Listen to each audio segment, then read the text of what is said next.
ಪ್ರೀತಿಯ ಮಕ್ಕಳೇ, ಜನಧ್ವನಿ ಸಮುದಾಯ ರೇಡಿಯೋ ಕೇಂದ್ರ ನಡೆಸಿಕೊಡುವ ಇಂಗ್ಲಿಷ್ ಕಲಿಕಾ ಕಾರ್ಯಕ್ರಮಕ್ಕೆ ಸ್ವಾಗತ. ಬನ್ನಿ ಇಂಗ್ಲಿಷ್ ಕಲಿಯೋಣ. ಕಳೆದ ತರಗತಿಯಲ್ಲಿ ನಾನು ನಿಮಗೆ ಇಂಗ್ಲಿಷ್ ಭಾಷೆ ಹೇಗೆ ಕನ್ನಡಕ್ಕಿಂತ ಭಿನ್ನ ಆಗಿರುತ್ತೆ ಅಂತ ಹೇಳಿ ನಿಮಗೆ ಹೇಳ್ತಾ ಇದ್ದೆ. ನೆನಪಿದೆ ಅಲ್ವಾ ಮಕ್ಕಳೇ? ನಾನು ನಿಮಗೆ ಒಂದು ವಿಷಯ ಹೇಳಿದ್ದೆ. ಇಂಗ್ಲಿಷ್ ನಲ್ಲಿ 26 ಅಕ್ಷರ ಇದೆ, ಮತ್ತೆ 46 ಶಬ್ದ ಇದೆ. ಹೀಗೆ ಅಕ್ಷರಗಳ ಸಂಖ್ಯೆ ಕಡಿಮೆ ಆಗಿ ಶಬ್ದಗಳ ಸಂಖ್ಯೆ ಜಾಸ್ತಿ ಇರೋ ಕಾರಣಕ್ಕೆ ಇಂಗ್ಲಿಷ್ನ ಕೆಲವು ಅಂಶಗಳು ನಮಗೆ ವಿಚಿತ್ರ ಅಂತ ಅನ್ಸುತ್ತೆ. ಉದಾಹರಣೆಗೆ, ಕೆಲವು ಶಬ್ದಗಳನ್ನ ನಾವು ಬರೆಯುವ ರೀತಿ ಬೇರೆ ಇರುತ್ತೆ, ಆದ್ರೆ ಉಚ್ಚರಿಸುವ ರೀತಿ ಬೇರೆ ಇರುತ್ತೆ. ಬಹುಶಃ ನಿಮ್ಗೆಲ್ಲ ಟೀಚರ್ಗಳು, ನಿಮ್ಮ ಟೀಚರ್ಸ್, ಶಿಕ್ಷಕರು ತರಗತಿಯಲ್ಲಿ ಹೇಳಿರ್ತಾರೆ ಸೈಕಾಲಜಿ ಅಂತ ಹೇಳಿ ಒಂದು ಪದ ಇದೆ. ಆದ್ರೆ ಅದನ್ನ ಬರೀಬೇಕಾದ್ರೆ ಪಿ ಇಂದ ಶುರು ಮಾಡಿ. ಸಾಮಾನ್ಯವಾಗಿ ಪಿ ಅಕ್ಷರ ಬಳಕೆ ಆದಾಗ ನಾವು ಯೋಚನೆ ಮಾಡುವಂಥದ್ದು ಪ ಅನ್ನುವ ಶಬ್ದ. ಆದ್ರೆ ಇಲ್ಲಿ ಪಿ ಅನ್ನುವ ಅಕ್ಷರದಿಂದ ಪದವನ್ನ ಬರೆದ್ರೂ ಕೂಡ ನಾವು ಅದನ್ನ ಉಚ್ಚರಿಸುವ ರೀತಿ ಸೈಕಾಲಜಿ ಸ ಇಂದ ಪ್ರಾರಂಭ ಆಗುತ್ತೆ. ಏನಪ್ಪ ಇದು ಇಂಗ್ಲಿಷು ಇಷ್ಟೊಂದು ಕಿರಿಕಿರಿ ಮಾಡತ್ತೆ, ಅರ್ಥವೇ ಆಗಲ್ಲ ಅಂತ ನೀವು ಯೋಚನೆ ಮಾಡಬಾರ್ದು. ಅದಕ್ಕೆ ನಾನು ನಿಮಗೆ ಕಳೆದ ತರಗತಿಯಲ್ಲಿ ವಿವರವಾಗಿ ನಾನು ಬಿಡಿಸಿ ಹೇಳಿದೆ, ಇಂಗ್ಲಿಷ್ ಸ್ವಲ್ಪ ಭಿನ್ನವಾದ ಭಾಷೆ. It is different. ಡಿಫರೆಂಟ್ ಆಗಿರೋದೆಲ್ಲ ಡಿಫಿಕಲ್ಟ್ ಆಗ್ಬೇಕು ಅಂತ ಇಲ್ಲ ಅಲ್ವಾ? ಸ್ವಲ್ಪ ಯೋಚನೆ ಮಾಡಿ ನೋಡಿ. It is different. English is different. It is not difficult. ಹಾಗೆ ಕಳೆದ ತರಗತಿಯಲ್ಲಿ ನಾನು ನಿಮಗೆ ಹೋಮೋಫೋನ್ಗಳ ಬಗ್ಗೆ ಕೂಡ ಹೇಳ್ತಾ ಇದ್ದೆ. ಹೋಮೋಫೋನ್ಗಳ ವಿಚಾರ ನೀವು ಚೆನ್ನಾಗಿ ಅರ್ಥ ಮಾಡ್ಕೊಂಡಿದ್ದೀರಿ ಅಂತ ಅನ್ಕೊಳ್ತೇನೆ. ನಿಮ್ಗೇನಾದ್ರೂ ಮತ್ತೆ ಈ ವಿಚಾರದಲ್ಲಿ ಪ್ರಶ್ನೆಗಳಿದ್ರೆ ನೀವು ಜನಧ್ವನಿ ರೇಡಿಯೋ ಕೇಂದ್ರಕ್ಕೆ ಮಾಹಿತಿಯನ್ನ ಪ್ರಶ್ನೆ ರೂಪದಲ್ಲಿ ನೀವು ಕೊಡಬಹುದು. ನಿಮಗೆ ಇರುವ ಪ್ರಶ್ನೆಗಳನ್ನ ನಾನು ಬಗೆಹರಿಸಲಿಕ್ಕೆ, ಸೂಕ್ತವಾದ ಉತ್ತರವನ್ನ ಕೊಡ್ಲಿಕ್ಕೆ ನಾನು ಕೂಡ ಪ್ರಯತ್ನವನ್ನ ಮಾಡ್ತೇನೆ. ಹಾಗಾಗಿ ಮಕ್ಕಳೇ, ಈ ಕಾರ್ಯಕ್ರಮದಲ್ಲಿ ನನ್ನ ಮಾತುಗಳನ್ನ, ನನ್ನ ಪಾಠವನ್ನ ನೀವು ಕೇಳಬೇಕಾದ್ರೆ ನಿಮ್ಗೇನಾದ್ರೂ ಪ್ರಶ್ನೆಗಳು ಬಂದ್ರೆ ಅಥವಾ ಸಂಶಯಗಳು ಬಂದ್ರೆ, ಇದು ಹೀಗ ಅಥವಾ ಹೀಗಿರ್ಬೇಕಾ ಇರಬಾರ್ದಾ ಅನ್ನುವಂತ ಯೋಚನೆ ಏನಾದ್ರೂ ಬಂದ್ರೆ ನೀವು ಖಂಡಿತ ಜನಧ್ವನಿ ಕೇಂದ್ರಕ್ಕೆ ಸಂದೇಶವನ್ನ ಕಳಿಸಿ. ಆ ಸಂದೇಶವನ್ನ ನನಗೆ ರೇಡಿಯೋ ಕೇಂದ್ರದವರು ತಲುಪಿಸ್ತಾರೆ. ನಾನು ನಿಮಗೆ ಸೂಕ್ತ ಉತ್ತರ ಅಥವಾ ಪರಿಹಾರವನ್ನ ಕೊಡುವಂತ ಪ್ರಯತ್ನವನ್ನ ಮಾಡ್ತೇನೆ. ಹಾಗೆ ಮಕ್ಕಳ, ಇವತ್ತಿನ ಈ ತರಗತಿಯಲ್ಲಿ ನಾನು ಇಂಗ್ಲಿಷ್ ಪದಗಳ ಪರಿಚಯವನ್ನ ಮಾಡಿಕೊಡೋದಕ್ಕೆ ಯೋಚನೆ ಮಾಡಿದ್ದೀನಿ. ಈಗ ಒಂದು ಭಾಷೆ ಅಂತ ಹೇಳಿದಾಗ ಆ ಒಂದು ಭಾಷೆಗೆ 2 ರೀತಿಯ ಅಸ್ತಿತ್ವ ಇರುತ್ತೆ, ಎಕ್ಸಿಸ್ಟೆನ್ಸ್ ಅಂತ ಹೇಳ್ತೀವಿ. ಒಂದು ಅದರ ಶಬ್ದ ರೂಪ, ಇನ್ನೊಂದು ಅದರ ಅಕ್ಷರ ರೂಪ. ಒಂದು ಭಾಷೆ ಅಂದ್ರೆ ಶಬ್ದಗಳ ವ್ಯವಸ್ಥಿತ ರೂಪ ಅಂತ ನಾವು ತಗೊಳ್ಬಹುದು. ಈಗ ಕನ್ನಡ ಮಾತಾಡ್ಬೇಕಾದ್ರೆ ಅ ಶಬ್ದ ಇದೆ, ಹಾಗೆ ಮ ಶಬ್ದ ಇದೆ. ಈ 2 ಶಬ್ದಗಳನ್ನ ಬಳಸ್ಕೊಂಡು ನಾವೇನ್ ಮಾಡ್ತೀವಿ, ಅಮ್ಮ, ಅಪ್ಪ ಅಂತ ಹೇಳ್ತೇವೆ. ಹಾಗೆ ಅಜ್ಜ, ಅಜ್ಜಿ ಅಂತ ಕೂಡ ನಾವು ಹೇಳ್ತೇವೆ. ಈ ಅ ಅನ್ನುವ ಶಬ್ದವನ್ನ ನಾವು ಕನ್ನಡದಲ್ಲಿ ಬರಿತೇವೆ. ಅದನ್ನೇ ಅಕ್ಷರ, ಹಾಳಾಗದೇ ಇರುವುದು ಅಕ್ಷರ. ಶಬ್ದ ಅನ್ನೋದೇನಾಗತ್ತೆ, ಈಗಿರತ್ತೆ, ಮುಂದಿನ ಕ್ಷಣದಲ್ಲಿ ಇಲ್ವಾಗ್ಬಿಡುತ್ತೆ.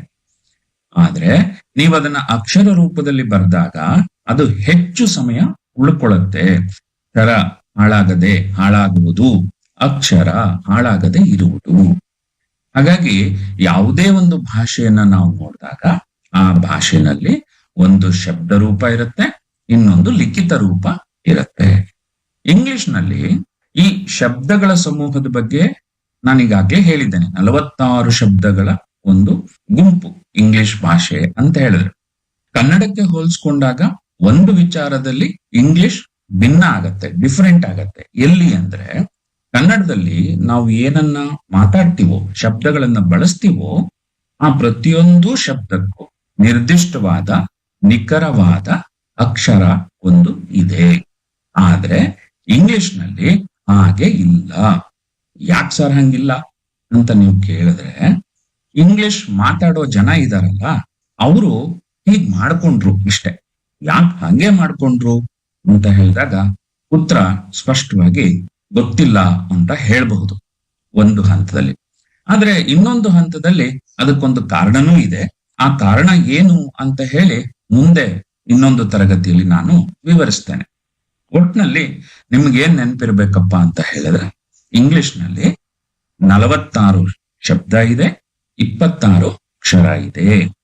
ಈ ಶಬ್ದಗಳನ್ನ, ಯಾವುದೇ ಭಾಷೆಯಲ್ಲಿ ಶಬ್ದಗಳನ್ನ ವ್ಯವಸ್ಥಿತವಾಗಿ ನಾವು ಜೋಡಿಸಿದಾಗ ಅದೊಂದು ಪದ ಆಗತ್ತೆ. ಈಗ ಮ ಅನ್ನೋ ಶಬ್ದ, ರ ಅನ್ನೋ ಶಬ್ದ ಎರಡನ್ನೂ ಸೇರಿಸಿದಾಗ ಮರ ಅಂತ ಹೇಳ್ತೀವಿ. ಅದನ್ನೇ ಇಂಗ್ಲಿಷ್ನಲ್ಲಿ ಟ, ರ, ರೀ ಆಗತ್ತೆ. ಸೊ ಕನ್ನಡದಲ್ಲಿ ನಾವೇನ್ ಹೇಳ್ತೇವೆ, ಮರ ಅಂತ ಹೇಳ್ತೇವೆ. ಅದನ್ನ ಇಂಗ್ಲಿಷ್ನಲ್ಲಿ ಟ್ರೀ ಅಂತ ಹೇಳ್ತೇವೆ. ಹಾಗೆ ಈ ಮರಗಳೆಲ್ಲ ಒಂದು ಕಡೆ ತುಂಬಾ ಜಾಸ್ತಿ ಸಂಖ್ಯೆನಲ್ಲಿದ್ದು ಅಲ್ಲಿ ಪ್ರಾಣಿಗಳ ಓಡಾಟವು ಜಾಸ್ತಿ ಇದ್ದಾಗ ಅದನ್ನ ಕನ್ನಡದಲ್ಲಿ ನಾವೇನ್ ಹೇಳ್ತೀವಿ, ಕಾಡು ಅಂತ ಹೇಳ್ತೇವೆ. ಈ ಕಾಡು ಅಂತ ಏನು ಕನ್ನಡದಲ್ಲಿ ಹೇಳ್ತೀವಿ ಅದನ್ನ ಇಂಗ್ಲಿಷ್ನಲ್ಲಿ ಫಾರೆಸ್ಟ್. ಸೊ ಫಾರೆಸ್ಟ್ ಅಂತ ಕರೀತಾರೆ. ಒಂದು ಕಾಡು ಅನ್ನುವುದು ಕನ್ನಡ ಪದ ಆದ್ರೆ ಫಾರೆಸ್ಟ್ ಅನ್ನೋದು ಇಂಗ್ಲಿಷ್ ಪದ ಆಗತ್ತೆ. ನಿಮಗೆ ಈ ಇಂಗ್ಲಿಷ್ ಕಲಿಬೇಕು ಸರ್, ಇಂಗ್ಲಿಷ್ ನಲ್ಲಿ ಮಾತಾಡೋದು ಬರೆಯೋದು ಎಲ್ಲ ನಮಗ್ ಬರಬೇಕು ಅಂತ ನಿಮ್ಗೆ ಅನ್ಸಿದೆ ಅಲ್ವಾ? ಹಂಗಿದ್ರೆ ಇಂಗ್ಲಿಷ್ ಮಾತಾಡೋದು ಹೇಗಪ್ಪ ಮಾತಾಡೋದು ಅಂತ ಹೇಳಿದ್ರೆ, ನಿನ್ನೆ ಕಾಡಿಗೆ ಹೋಗಿದ್ದೆ. Yesterday I went to forest.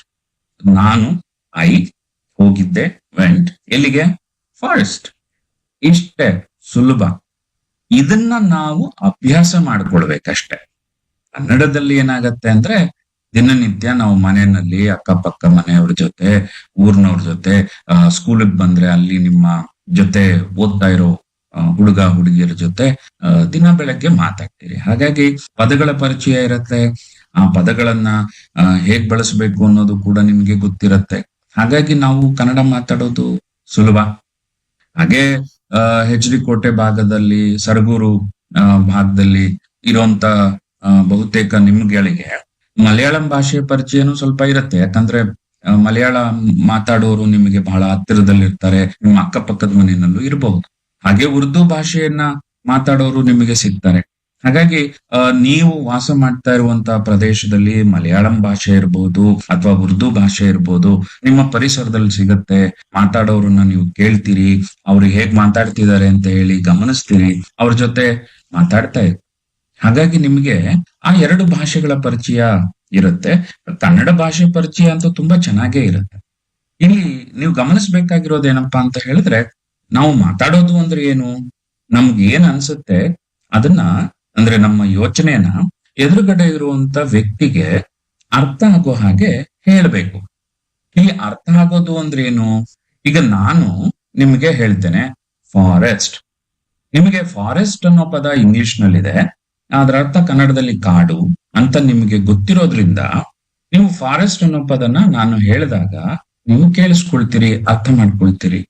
So ಅರ್ಥ ಆಗಬೇಕು ಅಂತ ಹೇಳಿದ್ರೆ ನೀವು ಯಾವ ಶಬ್ದಗಳ ಗುಂಪನ್ನ ಬಳಸ್ತಾ ಇದ್ದೀರೋ ಆ ಶಬ್ದಗಳ ಗುಂಪು ಪದಗಳ ರಚನೆಯನ್ನ ಹೇಗ್ ಮಾಡ್ಕೊಳ್ಳುತ್ತೆ, ಮತ್ತದನ್ನ ಹೇಗೆ ಉಚ್ಚರಿಸ್ತೀವಿ, ಯಾವ ಸಂದರ್ಭದಲ್ಲಿ ಯಾವ ಅರ್ಥದಲ್ಲಿ ನಾವು ಅದನ್ನ ಉಚ್ಚರಿಸ್ತೀವಿ ಅಂತ ಹೇಳಿ ಮಾತಾಡೋರಿಗೆ, ಮತ್ತೆ ನಮ್ಮ ಮಾತನ್ನ ಕೇಳಿಸ್ಕೊಳ್ತಾ ಇರೋರಿಗೆ ಗೊತ್ತಿರ್ಬೇಕು.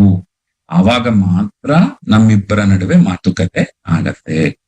ಮಕ್ಳೇ, ಈ ಪದಗಳು ಅಂತ ಏನಿದೆಯಲ್ಲ, ಆ ಪದಗಳು ಒಂದು ಭಾಷೆಯ ಬಹಳ ಮುಖ್ಯವಾದಂತ ಘಟಕಗಳು.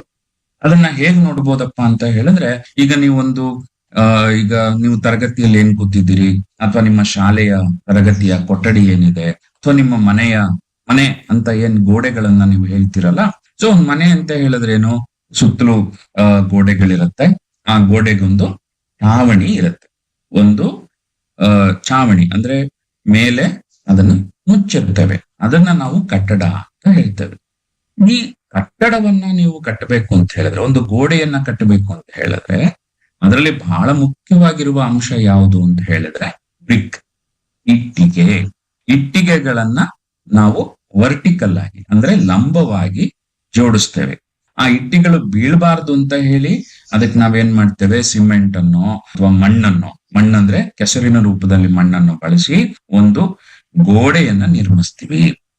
ಈ ಗೋಡೆ ಅನ್ನೋದು ನಿರ್ಮಾಣ ಆಗ್ಬೇಕಾದ್ರೆ, ಒಂದು ತರಗತಿ ನಿರ್ಮಾಣ ಆಗ್ಬೇಕಾದ್ರೆ, ಒಂದು ಮನೆಯನ್ನ ನೀವು ಕಟ್ಟಬೇಕಾದ್ರೆ ನಿಮಗೆ ಮುಖ್ಯವಾಗಿ ಇಟ್ಟಿಗೆಗಳು ಬೇಕು.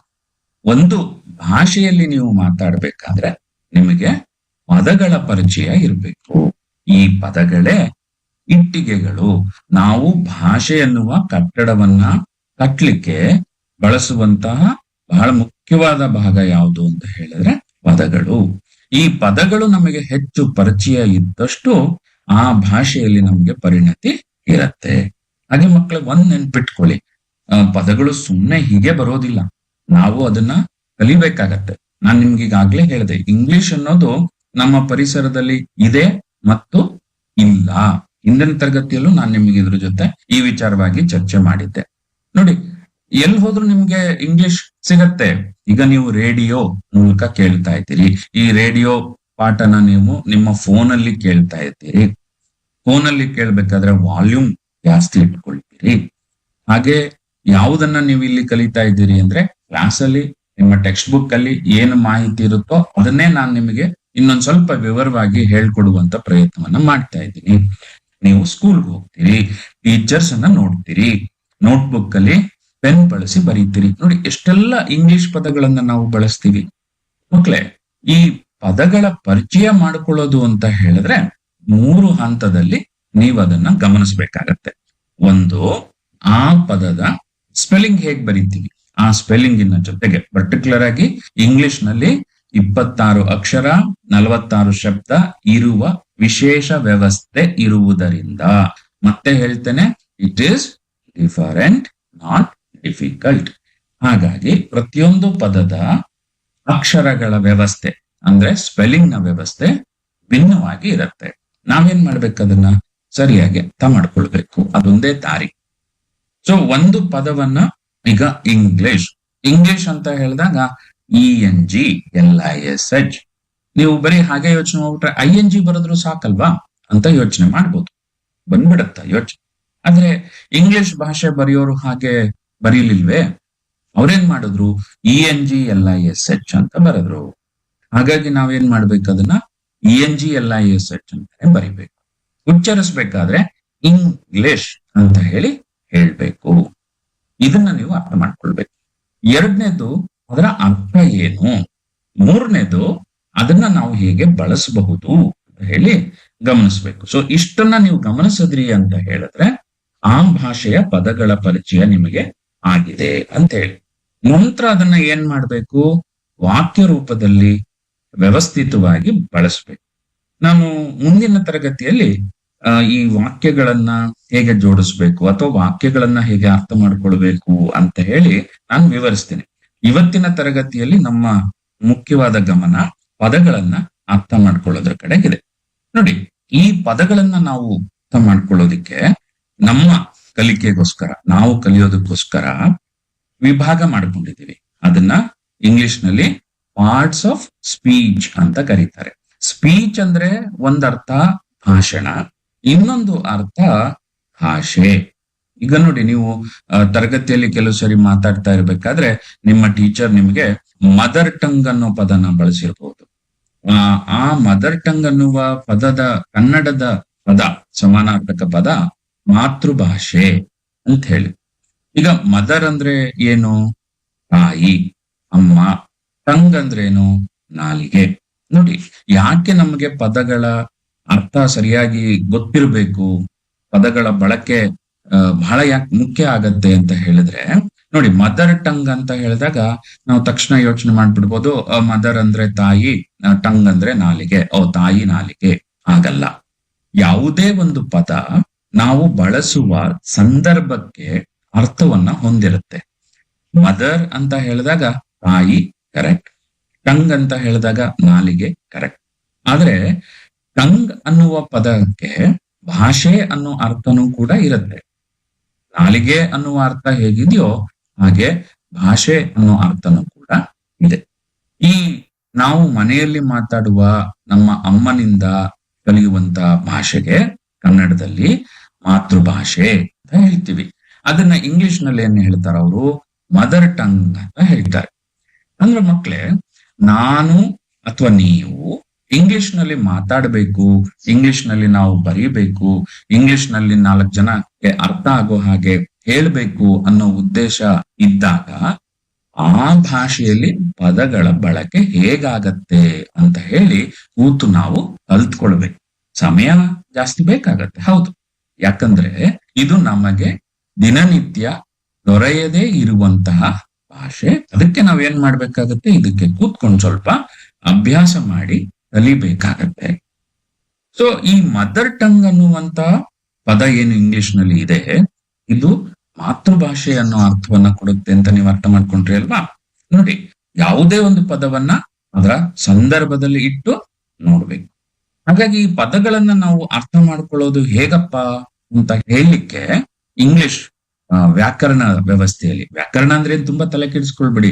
ಗ್ರಾಮರ್ ತುಂಬಾ ನಿದ್ದೆ ಬರುತ್ತೆ ಸರ್, ಗ್ರಾಮರ್ ಅಂದ್ರೆ ಬಹಳ ಬೇಜಾರಾಗತ್ತೆ ಸರ್ ಅಂತ ನಿಮ್ಗೆ ಅನ್ಸಿರ್ಬೋದು. ಕೆಲವು ಸರಿ ಮಾತಾಡಿರ್ತೀರಿ, ಈ ಇಂಗ್ಲಿಷ್ ಗ್ರಾಮರ್ ಹೇಳ್ಕೊಡಕ್ ಶುರು ಮಾಡಿದ್ರೆ ನಿದ್ದೆ ಬರುತ್ತೆ ಅಂತ. ಆದ್ರೆ ಗ್ರಾಮರ್ ಅಂತ ಅಂದಾಗ ಏನು ಅಂತ ಯೋಚನೆ ಮಾಡ್ತೀರಿ ನೀವು? ನೋಡಿ, ಗ್ರಾಮರ್ ಅಂದ್ರೆ ಏನೋ ತಲೆ ತಿಂತಾರೆ, ಕಷ್ಟವಾದ್ದು ಹಂಗೆಲ್ಲ ಯೋಚನೆ ಮಾಡಬಾರ್ದು. ನಿಮ್ಗೆಲ್ಲ ಕಷ್ಟ ಕೊಡ್ಲಿಕ್ಕೆ ಅಥವಾ ನಿಮ್ಗೆ ತಲೆನೋವು ಬರೆಸ್ಲಿಕ್ಕೆ ನಿಮ್ ಸ್ಕೂಲಲ್ಲಿ ಗ್ರಾಮರ್ ಕಲ್ಸಿ ಅಂತ ಸರ್ಕಾರದವ್ರು ಹೇಳಿಲ್ಲ, ಅಥವಾ ನಿಮ್ ಹೆಡ್ ಮಾಸ್ಟರ್ ಹೇಳಿಲ್ಲ, ಅಥವಾ ನಿಮ್ಗೆಲ್ರಿಗೂ ತಲೆನೋವು ಬರೆಸ್ಬೇಕು ಅಂತ ಇಂಗ್ಲಿಷ್ ಟೀಚರ್ ನಿಮ್ಗೇನು ಗ್ರಾಮರ್ ಹೇಳ್ಕೊಡಕ್ ಬರಲ್ಲ. ಗ್ರಾಮರ್ ಅಂದ್ರೆ ಏನ್ ಗೊತ್ತಾ? ಗ್ರಾಮರ್ ಅಂದ್ರೆ ಭಾಷೆಯನ್ನ ಬಳಸುವ ನಿಯಮಗಳ ಜ್ಞಾನ ಅಂತ ಅಷ್ಟೇ. ಈಗ ನೀವು ರಸ್ತೆನಲ್ಲಿ ಹೋಗ್ಬೇಕಾದ್ರೆ ವಾಹನಗಳು, ಈ ವೆಹಿಕಲ್ಗಳು ಹೇಗೆ ಹೋಗ್ತವೆ ಅಂತ ಗಮನಿಸಿದೀರಾ? ಈಗ ನೋಡಿ, ನೀವು ಸರಗೂರಿಂದ HD ಕೋಟೆಗೆ ಬರ್ಬೇಕಾದ್ರೆ ನಿಮ್ಮ ರಸ್ತೆಯ ಎಡಭಾಗದಲ್ಲಿ ನೀವಿರ್ತೀರಿ. ಹಾಗೆ ಯಾರೋ ಒಬ್ರು HD ಕೋಟೆಯಿಂದ ಸರಗೂರು ಕಡೆಗೆ ಬರ್ಬೇಕಾದ್ರೆ ಅವರು ಅವರ ಎಡಭಾಗದಲ್ಲಿ ಇರ್ತಾರೆ. ಹಾಗಾಗಿ ನೀವು ರಸ್ತೆಯ ಒಂದು ಅಂಚಲ್ಲಿ ನೀವಿದ್ರೆ, ನೀವು ಸರಗೂರಿಂದ HD ಕೋಟೆಗೆ ಹೋಗ್ಬೇಕಾದ್ರೆ ನಿಮ್ಮ ಎಡಭಾಗದಲ್ಲಿ ಇರ್ತೀರಿ. ಹಾಗೆ HD ಕೋಟೆಯಿಂದ ಸರಗೂರಿಗೆ ಬರ್ಬೇಕಾದಾಗ ಆ ವ್ಯಕ್ತಿ ಅವರ ಎಡಭಾಗದಲ್ಲಿ ಇರ್ತಾರೆ. ಹಾಗಾಗಿ ರಸ್ತೆಯ 2 ಅಂಚಲ್ಲಿ ನೀವು ಹೋಗ್ತಾರೆ. ಮತ್ತೆ ನೀವು ಎಡಗಡೆನೆ ಹೋಗುವುದರಿಂದ, ಅವರು ಎಡಗಡೆನೆ ಬರೋದ್ರಿಂದ ರಸ್ತೆಯ ಬಳಕೆ ಚೆನ್ನಾಗಾಗತ್ತೆ ಅಲ್ವಾ? ಇದನ್ನೇ ಟ್ರಾಫಿಕ್ ರೂಲ್ಸ್ ಅಂತ ಹೇಳ್ತೀವಿ. ಸಂಚಾರ ನಿಯಮಗಳು. ಸಂಚಾರ ನಿಯಮಗಳು ಇಲ್ಲದೆ ಹೋದ್ರೆ ನೀವು ಹೇಗೆಗೋ ವಾಹನವನ್ನ ಚಲಿಸಿದ್ರೆ ಏನಾಗತ್ತೆ?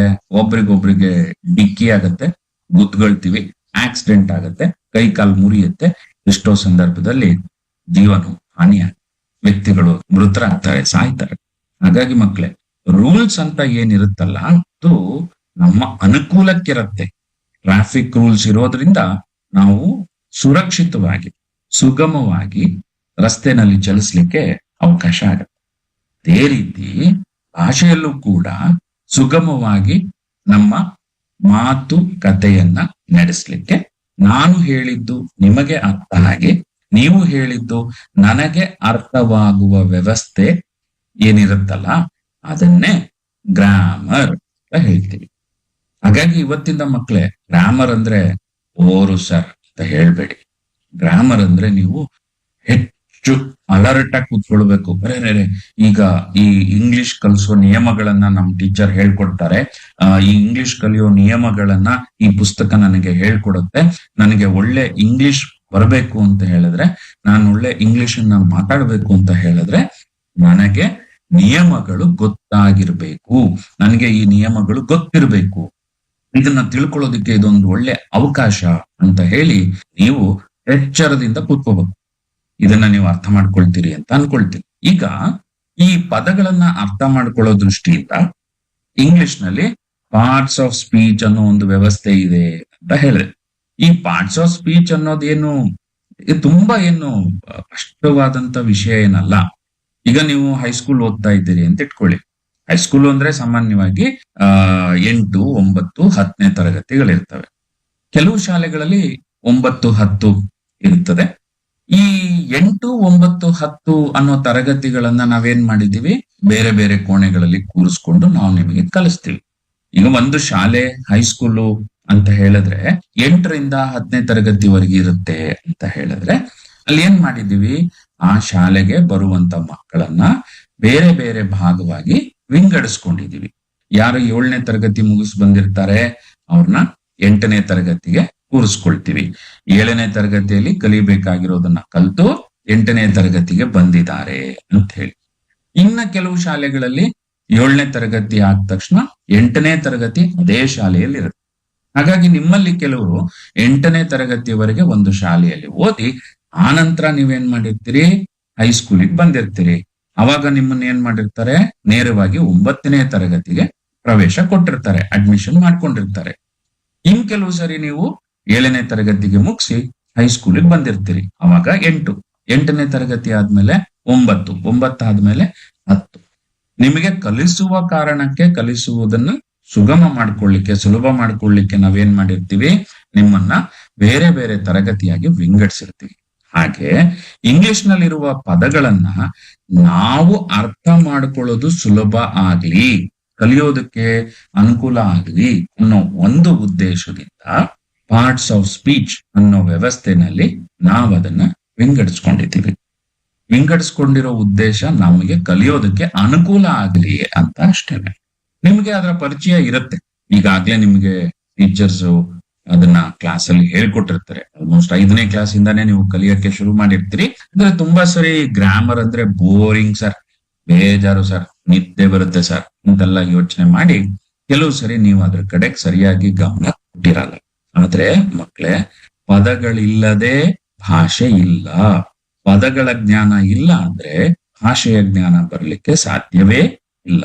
ಅದರಲ್ಲೂ ಇಂಗ್ಲಿಷ್ ನಲ್ಲಿ 26 ಅಕ್ಷರ 46 ಶಬ್ದದ ವಿಶೇಷ ವ್ಯವಸ್ಥೆ ಇರುವುದರಿಂದ, ಮತ್ತೆ ಹೇಳ್ತೇನೆ, it is different, it is not difficult. ಈ ಡಿಫರೆನ್ಸ್ ಇರೋದ್ರಿಂದ ಅದನ್ನ ನಾವು ಸರಿಯಾಗಿ ಅರ್ಥ ಮಾಡ್ಕೊಳ್ಳಿಕ್ಕೆ ನಾವು ಅದರ ಕಡೆಗೆ ಹೆಚ್ಚಿನ ಗಮನವನ್ನು ಕೊಡಬೇಕಾಗತ್ತೆ. ಈ ಪದಗಳಲ್ಲಿ ಯಾವ ಪದಗಳು ಅಥವಾ ಯಾವ ಪದ ಒಂದು ವಸ್ತುವನ್ನು, ಒಂದು ವ್ಯಕ್ತಿಯನ್ನು ಗುರುತಿಸುತ್ತೆ, ನಮಗೆ ಅದರ ಐಡೆಂಟಿಟಿಯನ್ನ ಹೇಳಲಿಕ್ಕೆ ಅನುಕೂಲ ಮಾಡಿಕೊಡುತ್ತೆ, ಒಂದು ಹೆಸರನ್ನ ಕೊಡುತ್ತೆ. ಆ ಹೆಸರಿನ ಮೂಲಕ ನಾವು ಅದು ವಸ್ತುವನ್ನು, ಒಂದು ವ್ಯಕ್ತಿಯನ್ನು ಸರಿಯಾಗಿ ಗುರುತಿಸ್ತೀವಿ ಅಂತ ಆದ್ರೆ ಆ ಪದಗಳ ಗುಂಪನ್ನ ಇಂಗ್ಲಿಷ್ ನಲ್ಲಿ ನೌನ್ ಅಂತ ಹೇಳಿ ಹೇಳ್ತಾರೆ, ಕನ್ನಡದಲ್ಲಿ ನಾಮಪದ ಅಂತ ಹೇಳಿ. ಹಾಗೆ ಒಂದು ಕೆಲಸ ಆಯ್ತು, ನಾನೀಗ ಮಾತಾಡಿದೆ, ಒಂದು ಹಕ್ಕಿ ಹಾರಿತು. ಇಲ್ಲಿ ಹಕ್ಕಿ ಅದೊಂದು ಜೀವಿಯನ್ನ, ಒಂದು ಪ್ರಾಣಿಯನ್ನ ಯಾವುದೆಲ್ಲ ಆಕಾಶದಲ್ಲಿ ಹಾರುವ ರೆಕ್ಕೆಗಳನ್ನ ಬಳಸಿ ಹಾರುತ್ತೋ ಅದನ್ನ ನಾವು ಹಕ್ಕಿ ಅಂತ ಗುರುತಿಸ್ತೀವಿ. ಹಕ್ಕಿ ಅನ್ನೋದು ಇಲ್ಲಿ ಏನಾಗತ್ತೆ, ನೌನ್ ಆಗತ್ತೆ. ಅದೇನ್ ಕೆಲಸ ಮಾಡ್ತಲ್ಲ, ಹಾರುತ್ತಲ್ಲ, ಆ ಹಾರಿದ್ದನ್ನ ನಾವೇನ್ ಹೇಳ್ತೀವಿ, ಫ್ಲೈ ಅಂತ ಹೇಳ್ತೀವಿ. ಈ ಫ್ಲೈ ಅನ್ನುವ ಪದ ಏನಾಗತ್ತೆ, ವರ್ಬ್ ಆಗತ್ತೆ. ಸೊ ಒಂದು ಪದ ಒಂದನ್ನ ಗುರುತಿಸುವ ಕೆಲಸವನ್ನ ಮಾಡಿಕೊಟ್ರೆ ಅದನ್ನ ನೌನ್ ಅಂತ ಹೇಳ್ತೀವಿ. ಅದೇ ಪದ ಒಂದು ಕೆಲಸವನ್ನ ಹೇಳಿದ್ರೆ ಅದನ್ನ ನಾವೇನಂತ ಕರಿತೀವಿ, ವರ್ಬ್ ಅಂತ ಹೇಳ್ತೀವಿ. ಈ ಕೆಲಸ ಹೇಳ್ಬೇಕಾದ್ರೆ ಕ್ರಿಯೆ ಅಂತ ಹೇಳ್ತೀವಲ್ಲ, ಈ ವರ್ಕ್ ಅಂತ ಹೇಳ್ತೀವಲ್ಲ, ಅಥವಾ ಆಕ್ಷನ್ ಅಂತ ಹೇಳ್ತೀವಲ್ಲ, ಈ ಆಕ್ಷನ್ ಅಥವಾ ವರ್ಕ್ ಆಗ್ಬೇಕಾದ್ರೆ ಅಲ್ಲಿ ನಮಗೆ ಟೈಮ್ ಅಂದ್ರೆ ಕಾಲ, ನೆನ್ನೆ ಆಯ್ತೋ, ಇವತ್ತೋ, ನಾಳೆನೋ ಅನ್ನೋ ಒಂದು ವಿಷಯ ಬಹಳ ಮುಖ್ಯ ಆಗತ್ತೆ. ಇದನ್ನ ಟೈಮ್ ರೆಫರೆನ್ಸ್ ಅಂತ ಹೇಳ್ತೀವಿ. ಇದನ್ನು ಕೂಡ ನಾನು ನಿಮಗೆ ಮುಂದಿನ ತರಗತಿಗಳಲ್ಲಿ ಬಿಡಿಸಿ ಹೇಳ್ತೇನೆ, ಮತ್ತಷ್ಟು ವಿವರಿಸ್ತೇನೆ. ಸೊ ವರ್ಬ್ ಅನ್ನೋದು ಒಂದು ಕ್ರಿಯೆಯನ್ನು ಸೂಚಿಸುತ್ತೆ. ವರ್ಬ್ ಅನ್ನುವ ಪದಗಳ ಗುಂಪಿದೆಯಲ್ಲ, ಆ ವರ್ಬ್ ಅನ್ನುವ ಗುಂಪಿದೆಯಲ್ಲ, ಆ ಗುಂಪಿನಲ್ಲಿ ಬರುವ ಪದಗಳು ಏನ್ ಮಾಡತ್ವೆ, ಕ್ರಿಯೆಗಳನ್ನ ಹೇಳತ್ವೆ, ಆಕ್ಷನ್ ಅನ್ನ ಹೇಳತ್ವೆ. ಹಾಗೆ ನಾವು ಒಂದು ಹಕ್ಕಿ ಹಾರೋಯ್ತು, ಹಕ್ಕಿಗಳು ಬಂದು, ಕೋತಿಗಳು ಇಲ್ಲಿ ಓಡಾಡ್ತಾ ಇದ್ದಾವೆ, ಹಸುಗಳು ಇಲ್ಲಿ ಹುಲ್ ಮೇಯ್ತಾ ಇದ್ದಾವೆ ಅಂತೆಲ್ಲ ನಾವು ಹೇಳ್ತೀವಲ್ಲ. ಹೇಳ್ಬೇಕಾದ್ರೆ ಪ್ರತಿ ಸರಿನೂ ಹಸು, ಕೋತಿ, ಹಕ್ಕಿ ಅಂತ ಹೇಳೋದಿಲ್ಲ. ನಾವೇನ್ ಮಾಡ್ತೀವಿ, ಒಂದ್ಸರಿ ಹಸು, ಕೋತಿ, ಹಕ್ಕಿ ಅಂತ ಹೇಳಿದ್ಮೇಲೆ ಆಮೇಲೆ ಅದು ಇದು ಅಂತ ಹೇಳಿ ಮಾತಾಡ್ಲಿಕ್ಕೆ ಶುರು ಮಾಡ್ತೀವಿ. ಈ ಕೋತಿ ಬದಲು, ಹಕ್ಕಿಯ ಬದಲು, ಹಸುವಿನ ಬದಲು ನಾವು ಅದು ಇದು ಅಂತ ಏನ್ ಹೇಳ್ತೀವಲ್ಲ, ಅದನ್ನ ಪ್ರನೌನ್ಸ್ ಅಂತ ಹೇಳಿ ಹೇಳ್ತೀವಿ. ಕನ್ನಡದಲ್ಲಿ ಅದಕ್ಕೆ ಸರ್ವನಾಮ ಅಂತ ಹೇಳ್ತೀವಿ. ಈಗ ನೀವು ಮನೆಗೆ ಹೋಗಿ ಹೇಳ್ತೀರಿ, ಇಂಗ್ಲಿಷ್ ಟೀಚರ್ ಇವತ್ತು ನನಗೆ 1 ಪೇಜು ಅಲ್ಲ 10 ಪೇಜ್ ಬರೆಯೋಕೆ ಹೇಳಿದ್ದಾರೆ, ನಾನ್ ಬರ್ಕೊಂಡು ಹೋಗ್ಬೇಕು, ಇಲ್ಲ ಅಂದ್ರೆ ಅವರು ನಾಳೆ ನನ್ಗೆ ಕ್ಲಾಸಿಂದ ಹೊರಗಡೆ ನಿಲ್ಲಿಸ್ತಾರೆ ಅಂತ ನೀವು ಹೇಳ್ತೀರಿ. ನೋಡಿ, English teacher has asked me to write 10 pages. He will see it tomorrow. ನೋಡಿ, ಇಂಗ್ಲಿಷ್ ಟೀಚರ್ ಅಂತ ಬಳಸಿದ್ವಿ, ಆಮೇಲೆ ಏನ್ ಬಳಸಿದ್ವಿ? He he will punish me, he will see, he will check my homework ಅಂತ ಹೇಳ್ತೀವಿ. ಸೊ ಪ್ರತಿ ಸರಿನೂ ಇಂಗ್ಲಿಷ್ ಟೀಚರ್ ಅಂತ ಹೇಳಲ್ಲ. ಒಂದು ಸಾರಿ ಇಂಗ್ಲಿಷ್ ಟೀಚರ್ ಅಂತ ಹೇಳಿ ಆಮೇಲೆ ಈ ಅಥವಾ ಅವ್ರೇನಾದ್ರೂ ಮಹಿಳೆ ಆಗಿದ್ರೆ she will check my homework tomorrow ಅಂತ ಹೇಳ್ತೀವಿ. ಹಾಗಾಗಿ ಈ ಪ್ರನೌನ್ ಅನ್ನೋ ಪದ ಇದೆಯಲ್ಲ, ಅದನ್ನ ನಾವೇನ್ ಮಾಡ್ತೀವಿ? ನೌನಿಗೆ ಬದಲಾಗಿ ಬಳಸ್ಕೊಳ್ತೀವಿ. ಸೊ ಯಾವ ಪದವನ್ನ ನೌನಿಗೆ ಪರ್ಯಾಯವಾಗಿ ಬಳಸ್ತೀವೋ ಅದನ್ನ ನಾವೇನಂತ ಹೇಳ್ತೀವಿ? ಪ್ರನೌನ್ ಅಂತ ಹೇಳ್ತೀವಿ. ಹಾಗೆ ಈ ಕ್ರಿಯೆ ನಡಿಬೇಕಾದ್ರೆ ಕ್ರಿಯೆ ಹೇಗ್ ನಡೀತು? ಹೇಗೆ? ಈಗ ಉದಾಹರಣೆಗೆ ನೀವು ಬರಿತಾ ಇರ್ಬೇಕಾದ್ರೆ ನಿಧಾನವಾಗಿ ಬರಿತೀರಿ. ಅಂದ್ರೆ ನೀವು ಹೇಗ್ ಬರಿತಾ ಇದ್ದೀರಿ? ನಿಧಾನವಾಗಿ ಬರಿತಾ ಇದ್ದೀರಿ. You are writing slowly. ನೀವು ನಡ್ಕೊಂಡು ಹೋಗ್ಬೇಕಾದ್ರೆ ಬೇಗ ಬೇಗ ನಡ್ಕೊಂಡು ಹೋಗ್ತೀರಿ. You are walking quickly. ಈ ಸ್ಲೋಲಿ, ಕ್ವಿಕ್ಲಿ ಅನ್ನೋ ಪದಗಳಿದಾವಲ್ಲ, ಅವೆಲ್ಲ ನಿಮ್ಗೆ ಕೇಳಿರ್ತಿರಲ್ಲ. ಈ ಪದಗಳು ಏನ್ ಮಾಡುತ್ತವೆ ಅಂದ್ರೆ ಕ್ರಿಯೆ ಹೇಗ್ ನಡೆಯುತ್ತೆ ಅಂತ ವಿವರಿಸ್ತವೆ. ಅಂತದನ್ನ ಅಡ್ವರ್ಬ್ ಅಂತ ಹೇಳ್ತೀವಿ. ಈ ಅಡ್ವರ್ಬ್ ಗುಂಪಲ್ಲಿ ಬರೋ ಪದಗಳು ಏನ್ ಮಾಡ್ತಾವಪ್ಪ ಅಂತ ಹೇಳಿದ್ರೆ ಕ್ರಿಯೆ ಹೇಗ್ ನಡೆಯುತ್ತೆ ಅಂತ ಹೇಳಿ ನಮ್ಗೆ ಹೇಳ್ಕೊಡತ್ವೆ. ಹಾಗೆ ನಾವು ಹೇಳ್ತೀವಿ, ಓ ಆ ಹಣ್ಣು ತುಂಬಾ ರುಚಿಯಾಗಿತ್ತು ಅಂತ ಹೇಳ್ತೀವಿ, ಟೇಸ್ಟಿ ಅಂತ ಹೇಳ್ತೀವಿ. ಆಮೇಲೆ ಆ ಹಕ್ಕಿ ನೋಡೋದಕ್ಕೆ ತುಂಬಾ ಚೆನ್ನಾಗಿದೆ, ಬ್ಯೂಟಿಫುಲ್ ಅಂತ ಹೇಳ್ತೀವಿ. ಈ ಡ್ರೆಸ್ಸು ಕಣ್ಣಿಗೆ ಆಕರ್ಷಕವಾಗಿ ಕಾಣುತ್ತೆ, ಅಟ್ರಾಕ್ಟಿವ್ ಅಂತ ಹೇಳ್ತೀವಿ. ಮತ್ತೆ ಆ ಹಾಡು ಕೇಳೋದು ತುಂಬಾ ಚೆನ್ನಾಗಿದೆ, ಮೆಲೋಡಿಯಸ್ ಅಂತ ಹೇಳ್ತೀವಿ. ಈ ಮೆಲೋಡಿಯಸ್ ಅನ್ನೋ ಪದ, ಬ್ಯೂಟಿಫುಲ್ ಅನ್ನೋ ಪದ ಏನ್ ಮಾಡ್ತಾ ಇದೆ? ಒಂದರ ಗುಣವನ್ನ ಹೇಳ್ತಾ ಇದೆ. ಅಯ್ಯಪ್ಪ, ಆ ಮರ ಇದೆಯಲ್ಲ, ದಪ್ಪು ಮರ ಅಪ್ಪ, ಅದು 10 ಜನ ತಬ್ಕೋಬೇಕು, ಬಿಗ್ ಟ್ರೀ ಅಂತ ಹೇಳ್ತೀವಿ. ಈ ಬಿಗ್ ಅನ್ನೋದು, ಸ್ಮಾಲ್ ಅನ್ನೋದು, ಬ್ಯೂಟಿಫುಲ್ ಅನ್ನೋದು, ಇದೆಲ್ಲ ಏನ್ ಹೇಳುತ್ತೆ? ಒಂದರ ಗುಣವನ್ನ ಹೇಳುತ್ತೆ. ಇಂಥ ಪದಗಳನ್ನ ನಾವೇನ್ ಹೇಳ್ತೀವಿ? ಅಡ್ಜೆಕ್ಟಿವ್ಸ್ ಅಂತ ಹೇಳ್ತೀವಿ, ಅಥವಾ ಅಡ್ಜೆಕ್ಟಿವ್ ಅಂತ ಹೇಳ್ತೀವಿ. ಇದು ಒಂದು ಗುಂಪು. ಈ ಅಡ್ಜೆಕ್ಟಿವ್ ಅನ್ನುವ ಗುಂಪಿನ ಪದಗಳು ಏನ್ ಮಾಡುತ್ತವೆ? ಗುಣವನ್ನ ಹೇಳುತ್ತೆ. ಕರೆಕ್ಟ್, ಗುಣವನ್ನ ಹೇಳುತ್ತೆ. ಹಾಗೆ ಇನ್ನೊಂದು ಪದ ಬರುತ್ತೆ. ಆ ಪದ ಹೇಗಪ್ಪ ಬರುತ್ತೆ ಅಂತ ಹೇಳಿದ್ರೆ, ಈಗ ನೀವು ಪಾಠ ಕೇಳಬೇಕಾದ್ರೆ ಎಲ್ಲಿ ಕೂತಿರ್ತೀರಿ? ತರಗತಿಯ ಒಳಗಡೆ ಕೂತಿರ್ತೀರಿ. ತರಗತಿಯ ಒಳಗಡೆ ಎಲ್ಲಿ ಕೂತಿರ್ತೀರಿ? ಸಾಮಾನ್ಯವಾಗಿ ನಿಮ್ಮ ಬೆಂಚಿನ ಮೇಲೆ ಕೂತಿರ್ತೀರಿ. ನೋಡಿ, ಇಂಗ್ಲಿಷ್ ನಲ್ಲಿ ಒಂದಷ್ಟು ಸಣ್ಣ ಒಂದು 3-4 ಅಕ್ಷರಗಳ ಪದಗಳಿರ್ತವೆ. ನೀವೆಲ್ಲಿದ್ದೀರಿ? ಇನ್ ದ ಕ್ಲಾಸ್. ಎಲ್ಲಿ ಕೂತಿದ್ದೀರಿ? You are sitting on a bench. ಈ ಇನ್ ಅನ್ನುವ, ಆನ್ ಅನ್ನುವ ಪದಗಳಿದಾವಲ್ಲ, ಇವಂತವನ್ನ ಪ್ರಿಪೋಸಿಷನ್ಸ್ ಅಂತ ಹೇಳ್ತಾರೆ. ಈ ಪದಗಳು ಏನ್ ಮಾಡುತ್ತವೆ ಗೊತ್ತಾ? ಎಲ್ಲಿ, ವೇರ್ ಅನ್ನೋ ಮಾಹಿತಿಯನ್ನ ಕೊಡುತ್ತೆ. ಹಾಗೆ ನೀವು ಪ್ರತಿದಿನ ಸ್ಕೂಲ್ಗೆ ಎಷ್ಟೊತ್ತಿಗೆ ಹೋಗ್ತೀರಪ್ಪ? ನಮ್ ಸ್ಕೂಲ್ 9 ಗಂಟೆಗೆ ಶುರುವಾಗತ್ತೆ sir, at 9 o'clock in the morning. ಇಲ್ಲ ಸರ್, ನಮ್ ಸ್ಕೂಲ್ 10 ಗಂಟೆಗೆ ಶುರುವಾಗತ್ತೆ. Our school begins at 10 o'clock. ಈ ಅಟ್ ಅನ್ನೋ ಪದ ಇದೆಯಲ್ಲ, ಅಟ್ ಅನ್ನೋದು ಅದೇನ್ ಹೇಳ್ತಾ ಇದೆ? ಎಷ್ಟೊತ್ತಿಗೆ ಅಂತ ಹೇಳ್ತಾ ಇದೆ. ಹೀಗೆ ಸಮಯನ ಮತ್ತೆ ಸ್ಥಳವನ್ನ ಸೂಚಿಸೋದಕ್ಕೆ ಬಳಸುವಂತ ಪದಗಳನ್ನ ಪ್ರಿಪೋಸಿಷನ್ ಅಂತ ಹೇಳ್ತೀವಿ. ಹಾಗೆ ಇನ್ನೊಂದು ಗುಂಪಿನ ಪದಗಳಿದಾವೆ. ಕೆಲವು ಸರಿ ನೀವು ಹೇಳ್ತೀಯ, ಸಾರ್ ನಾನು ಒಬ್ನೇ ಅಲ್ಲ, ನಾನು ಮತ್ತು ಈ ಮಹೇಶ ಇಬ್ರು ಹೋಗಿದ್ವಿ ಅಂತ ಹೇಳ್ತೀರಿ. ಇಲ್ಲಿ ನಾನು ಮತ್ತೆ ಮಹೇಶ ಅಂತ ಹೇಳ್ಬೇಕಾರೆ ಮತ್ತು ಅನ್ನೋ ಪದ ಬಂತಲ್ಲ. ಸಾರ್, ಇದು ನಂದಷ್ಟೇ ಕೆಲಸ ಅಲ್ಲ, ರಾಣಿ ಮತ್ತೆ ರೋಜಾ ಮಾಡಿದ್ದು. ರಾಣಿ ಮತ್ತು ರೋಜಾ ಅಂತ ಹೇಳ್ತೀರಿ. ಈ ಮತ್ತು ಅಂದ್ರೆ ರಾಣಿ, ರೋಜಾ, ನಾನು, ಮಹೇಶ, ಈ 2 ಪದಗಳ ನಡುವೆ ಮತ್ತು ಅನ್ನೋ ಪದನ ಸೇರಿಸ್ಕೊಂಡ್ವಿ. ಅಂದ್ರೆ ಇಂಗ್ಲಿಷ್ ನಲ್ಲಿ ಅದನ್ನ ಅಂಡ್ ಅಂತ ಹೇಳ್ತೀವಿ. ಇವನ್ನ ಕಂಜಂಕ್ಷನ್ ಅಂತ ಹೇಳ್ತೀವಿ. ಪದಗಳನ್ನ ಜೊತೆಗೆ ಸೇರಿಸ್ಲಿಕ್ಕೆ ಈ ಫೆವಿಕಲ್ ಪದ ಕೇಳಿದಿರಲ್ವಾ, ಅದೇನ್ ಮಾಡುತ್ತೆ? ಅಂಟಿಸ್ಕೊಡುತ್ತಲ್ವಾ, ಹಾಗೆ ಈ ಪದಗಳನ್ನ ಜೋಡಿಸ್ಕೊಡುತ್ತಲ್ಲ, ಅಂತ ಪದವನ್ನ ನಾವೇನ್ ಹೇಳ್ತೀವಿ, ಕಂಜಂಕ್ಷನ್ಸ್ ಅಂತ ಹೇಳ್ತೀವಿ. ಇನ್ನೊಂದ್ ಪದ ಇದೆ, ನಿಮ್ಗೆ ನಡ್ಕೊಂಡ್ ಬರ್ಬೇಕಾದ್ರೆ ಮುಳ್ ಚುಚ್ತು ಅಥವಾ ಪಕ್ಕದಲ್ಲಿರೋರು ಕೈವಾರ ಚುಚ್ತು ಅಂತ ಹೇಳಿದಾಗ ಅಯ್ಯೋ ಅಮ್ಮ ಅಂತ ಹೇಳಿ ಅದನ್ನ ಇಂಟರ್ಜೆಕ್ಷನ್ಸ್ ಅಂತ ಹೇಳಿ ಇಂಗ್ಲಿಷ್ ನಲ್ಲಿ ಗುರುತಿಸ್ತಾರೆ. ಸೊ ಅಲ್ಲಿಗೆ ಒಟ್ಟು ಇಂಗ್ಲಿಷ್ ನಲ್ಲಿ 8 ರೀತಿಯ ಪದಗಳ ಗುಂಪಿದೆ ಅಂತ ನೀವು ಅರ್ಥ ಮಾಡ್ಕೊಳ್ಬೇಕು. ಸೊ ಇಂಗ್ಲಿಷ್ ಭಾಷೆಯಲ್ಲಿರೋ ಪದಗಳನ್ನ ಈ 8ರಲ್ಲಿ ಒಂದು ಗುಂಪಿಗೆ ಸೇರಿಸ್ತಾರೆ. ಸೊ ಇಂಗ್ಲಿಷ್ ನ ಕಲಿಬೇಕು ಅಂದ್ರೆ ನಾವೇನ್ ಮಾಡ್ಬೇಕು, ಈ ಪದಗಳನ್ನ ಪರಿಚಯ ಮಾಡ್ಕೊಳ್ಬೇಕು. ಪದಗಳನ್ನ ಪರಿಚಯ ಮಾಡ್ಕೊಳ್ಳೋದು ಅಂದ್ರೆ ಏನು, ಅದರ ಸ್ಪೆಲ್ಲಿಂಗ್ ಮತ್ತು ಉಚ್ಚಾರಣೆ, ನಂತರ ಅದರ ಅರ್ಥ, ಆಮೇಲೆ ಅದರ ಬಳಕೆ. ಆದ್ರೆ ಇಲ್ಲಿ ಒಂದನ್ನ ನೀವು ಏನ್ ಗಮನಿಸ್ಬೇಕಪ್ಪ ಅಂತ ಹೇಳಿದ್ರೆ, ಒಂದು ಪದ ಒಂದಕ್ಕಿಂತ ಹೆಚ್ಚು ಗುಂಪಿನಲ್ಲಿ ಇರ್ಲಿಕ್ಕೆ ಸಾಧ್ಯ ಇರುತ್ತೆ. ಈಗ ಉದಾಹರಣೆಗೆ ನಾವು ನೇಮ್ ಅಂತ ಹೇಳಿದಾಗ ಏನ್ ಯೋಚನೆ ಮಾಡ್ತೀವಪ್ಪ ಅಂದ್ರೆ ಹೆಸರು ಅಂತ ಯೋಚನೆ ಮಾಡ್ತೀವಿ. ಅಂದ್ರೆ ಈ ನೇಮ್ ಅನ್ನೋದು ಬರೀ ಹೆಸರು ಅಷ್ಟೇ ಅಲ್ಲ, ಈ ಮಗುಗೆ ಹೆಸರಿಡ್ತೀವಲ್ಲ ಅದಕ್ಕೂ ಕೂಡ ನೇಮ್ ಅಂತ ಬಳಸ್ತಾರೆ. ಅಂದ್ರೆ ನೇಮ್ ಅನ್ನೋ ಪದ ಒಂದ್ ಕಡೆ ನೌನ್ ಆದ್ರೆ ಇನ್ನೊಂದ್ ಕಡೆ ಏನಾಗತ್ತೆ, ಅದು ವರ್ಬ್ ಆಗತ್ತೆ.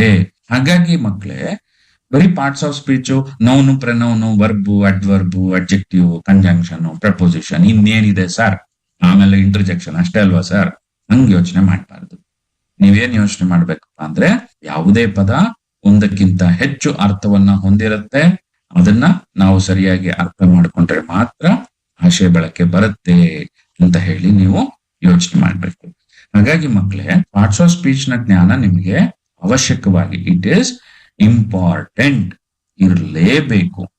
ಈ ಪದಗಳ ಅರ್ಥವನ್ನ, ಪದಗಳ ಬಗ್ಗೆ ಮಾಹಿತಿಯನ್ನ ಪಡ್ಕೊಳ್ಳಿಕ್ಕೆ ನಾವು ಎಲ್ಲಿಗೆ ಹೋಗ್ಬೇಕು ಅಂತ ಹೇಳಿದ್ರೆ, ನಾವು ಹೋಗ್ಬೇಕಾಗಿರೋದು ಅಥವಾ ನಾವು ಬಳಸ್ಬೇಕಾಗಿರುವಂತ ವಸ್ತು ಯಾವುದು ಅಂತ ಹೇಳಿದ್ರೆ ಡಿಕ್ಷನರಿ, ಅದಕ್ಕೆ ಪದಕೋಶ ಅಂತ ಕನ್ನಡದಲ್ಲಿ ಹೇಳ್ತೇವೆ.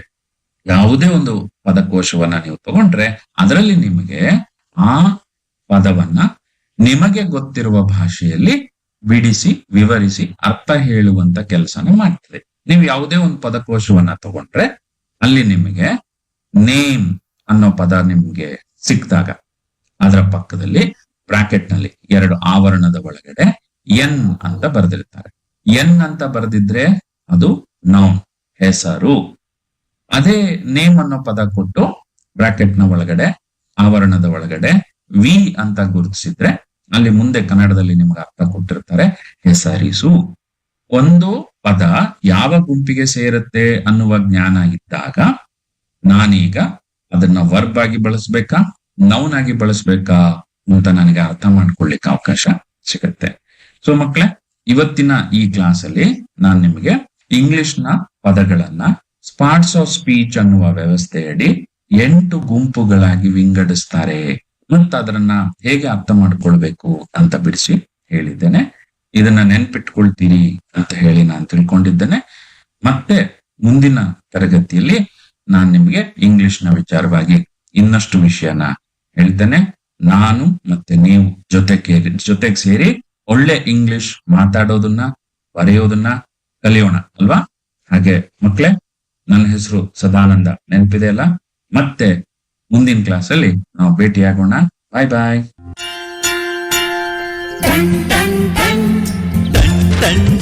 ಕೇಳಿ ಕಂಠೆ ಧ್ವನಿ ಶಾಲೆಯು ಕರೆಯುತ್ತಿದೆ.